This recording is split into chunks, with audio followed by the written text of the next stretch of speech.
శనివారం విశాఖ ఫిషింగ్ హార్బర్కు దాదాపు 10 మైళ్ళ దూరంలో ప్రమాదం జరిగినట్టు తెలుస్తుంది. బోటు నిజానికి చూసుకుంటే boat operator come driver owner చిన్న చూసుకుంటే అతని భార్య మసేనమ్మకు సరిగ్గా 2 గంటల 35 నిమిషాలకి ఫోన్ చేశారు.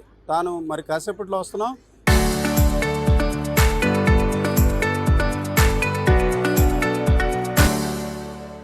చేపలు సమృద్ధిగా లభించాయని కూడా చెప్పడం జరిగింది. అలాగే ఆ బోట్లో ఉన్న కళాశీలు ఇతరులు కూడా వారి కుటుంబ సభ్యులకు చెప్పారు. అయితే 2:35 నిమిషాల తర్వాత ఆ బోట్ నుంచి కానీ ఎట్లాంటి ఫోన్ స్విచ్ ఆఫ్ అయింది. అయితే ఇప్పుడు తాజాగా ఎవరైతే అక్కడ చైనాకు సంబంధించిన బోటు రక్షించిందో ఆ షిప్లో ప్రస్తుతానికి చిన్న ఉన్నారు. చిన్న ఇచ్చిన సమాచారం బట్టి చూసుకుంటే సరిగ్గా శనివారం మధ్యాహ్నం 3 గంటలకి ఈ ప్రమాదం జరిగింది. బోట్ ఒకసారిగా బోల్తా పడింది. అయితే మొత్తం 7 ఉన్నారు. ఆ లోపల ఐసు చేపలను సర్దుతున్న వ్యక్తి మునిగిపోయిన బోట్లో ఉండిపోయారు. మిగతా 6 బోటు పైకి వచ్చారు. బోటు పై నుంచి కూడా వారు బోటును వెలికి తీసే ప్రయత్నం, అంటే పడిపోతున్న బోట్ను తిరిగి బోల్తా పడిన బోట్ను తిరిగి సరిచేసే ప్రయత్నం అయితే ఈ 6 చేశారు.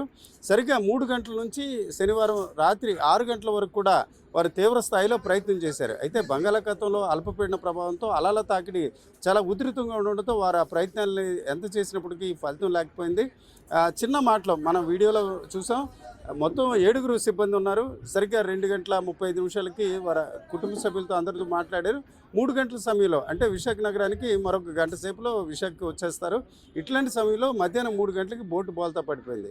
బోల్తా పడినప్పుడు మాత్రం ఒక వ్యక్తి లోపల ఉండిపోయారు. అతని క్యాబిన్లో ఐసు ఇట్లాంటివన్నీ సరిచేసే క్రమంలో ఉండిపోయారు. మిగతా 6 కూడా పడిపోయిన బోల్తా ఇట్లా తిరగబడిన బోట్ని తిరిగి సరిచేసే ప్రయత్నాలు అయితే ఆయన చేశారు. అయినప్పుడు కూడా సాయంత్రం 6 వరకు ఆ ప్రయత్నం అయినప్పుడు కూడా ఎలాంటి ఫలితం లేకపోయింది. దీంతో 6 కూడా ఈదుకుంటూ ఎక్కడో ఒక దానికి తీరానికి చేరుకోవాలనే ప్రయత్నం అయితే చేశారు.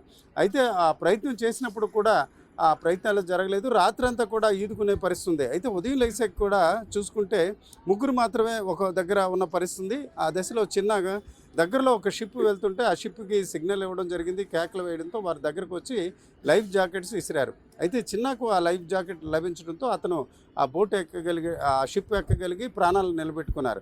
మిగతా 2 ఎక్కడికి వెళ్ళారన్నది ఆయన గమనించిన పరిస్థితి. అయితే సహజంగా ఏదైతే భారీ షిప్ ఉంటుందో ఆ భారీ షిప్ దగ్గరికి చిన్న చిన్న బోట్లు వెళ్ళడానికి ఆస్కారం తక్కువ ఉంటుంది. అలల తాకిడికి బోట్లు ఢీకొని బోటు మళ్ళీ పడిపోయే అవకాశం ఉంటుంది. దాంతోనే ఎవరైనా మత్స్యకారులు ఉన్నట్లయితే లైఫ్ జాకెట్లు వేసి ఈదుకుంటూ వారు వేసే తాడును పట్టుకొని ఆ షిప్కి ఎక్కడం జరుగుతుంది. ఆ క్రమంలోనే చిన్న ప్రాణాలతో బయటపడితే మిగతా 5 ఎక్కడికి వెళ్ళారో అనే విషయంపై కొంత గందరగోళ పరిస్థితి ఉంది. అయితే వారు చెప్పిన మాటలు బట్టి, చిన్న మాటలు బట్టి ఒక వ్యక్తి ప్రమాదం జరిగిన వెంటనే బోట్లో ఉండిపోయారు. మిగతా 6 రక్షించుకునే క్రమంలో ప్రయత్నాలు చేశారు. ఈ దశలో అంటే మొత్తం చూసుకుంటే 7లో 6 ఎక్కడికి వెళ్ళారు అన్నది ఇంకా కూడా స్పష్టంగా లేని పరిస్థితి ఉంది. అయితే ఒకవైపు చూసుకుంటే ప్రభుత్వం, అట్లాగే ప్రధానంగా నేవీ, కోస్ట్ గార్డ్ వారి గాలింపు చర్యలు కొనసాగిస్తున్నట్టు చెప్తున్నారు. అయితే విశాఖ హార్బర్ సమీపంలోనే నీటిలో మునిగిన బోట్లను తిరిగి తీయడం అనేది అసాధ్యమైన ప్రక్రియ. ఆర్థిక పరంగా చాలా ఖర్చుతో కూడుకుంది. ఈ దశలో దాదాపు 10 మైళ్ళ దూరంలో ఏదైతే నీటిలో మునిగిపోయిన బోటుని సహజంగా తీయడానికి ఆస్కారం ఉండదు.